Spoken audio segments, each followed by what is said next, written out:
Walang ya. Nanonood ako ng TV no. Narinig ko, may maingay. Ito yung ibon. Nakapopos ko lang kanina. Ayan pa yung itlog niya, oh. Ayun yung shell niya. Ang ginawa ko, di ba sabi ko, tatapon ko yung itlog. So, inalis ko na yung itlog. Ito, inilagay ko dito. Sa kulungan na yan, no.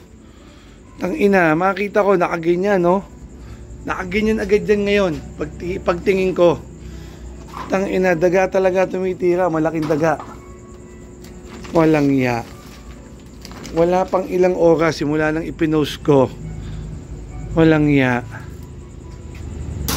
Ayan, no. Matindi yung dagang yon. Matindi. Kawawa naman. Kapopost ko lang. So, ang gagawin ko, iwan akong bukas ang ilaw. So, ayan, no. Ayun yung tatlo. Dapat pala to, inilagay ko na dyan sa big loft, no. Kaso nga lang, iitlog siya ulit, eh. Hindi ko akalain, tangina. So, hindi pwedeng may ano to. Aalisin ko na tong sapin na yan. Tama yung duda ko. Buti, sana wag naman pakialaman na tong dalawang breeder kong natitira dito. Masyadong malaki yung dagang yun. Masyadong mabilis. Hanap nyo talaga dugo. Delikado mga ibon ko. So yung ibon ang may tama sa kanya mata at saka itong sa batok. Yung katawan niya walang visible sign pa ng sugat, eh, no. Yan. Kaya mabilis namatay ang ibon. Sa ulo yung may sugat. Mainit pa yung ibon, eh.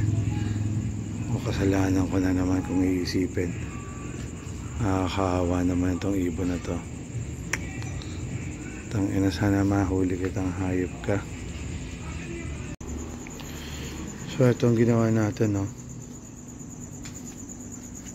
So double cage, inilagay ko yung tinira niya dito. Ginawa kong bait. Then the same time, ayan, nalagyan ko nito, no. Baka sakaling isipan niyang pasukin to, eh. Ganyan lang.